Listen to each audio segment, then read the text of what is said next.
They say the most dangerous lies are the ones spoken with a familiar tongue. We assume our homes are sanctuaries. We assume that when we lock the door, the world is shut out. But there is a question that haunts the deep forums of the internet. A question that Sarah and Alex were forced to answer. Does a mimic follow you when you leave? Sarah and Alex didn't move to the new apartment for the view. They moved to escape. In their old house, they had started hearing echoes. It began innocently enough.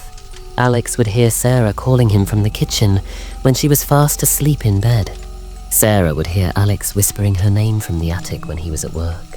They convinced themselves it was old pipes or stress. But when the voices started having full conversations with them from empty rooms, they packed their bags. They ran. They thought distance would break the connection. 3 weeks into the new place. It was a Tuesday. Sarah was home alone, typing away at her laptop in the living room. The silence was heavy, comforting. Then, she heard it, the distinct jingle of keys.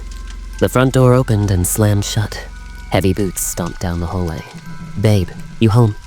It was Alex's voice, unmistakable. A little tired, a little rough. Exactly how he sounded after a long shift.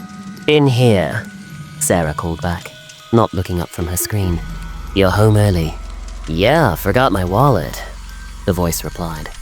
It came from the bedroom now. She heard the closet door creak open, the familiar sounds of rummaging. Sarah stood up to go greet him. She walked down the hallway, smiling. But as she reached for the bedroom door handle, she paused. Something felt wrong. The air was too cold. The rummaging had stopped.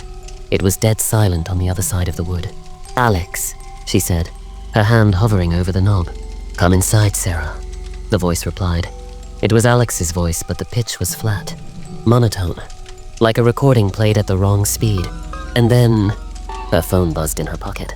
She pulled it out. A text message from Alex. It read, "Boss is keeping me late. Won't be home for another 2 hours. Love you." Sarah stared at the phone, then back at the door. Slowly, inevitably, the door handle began to turn from the inside. So, to answer the question, does a mimic follow? Sarah didn't stick around to find out. But they say, late at night, in her new hotel room, she can still hear Alex whispering from the balcony.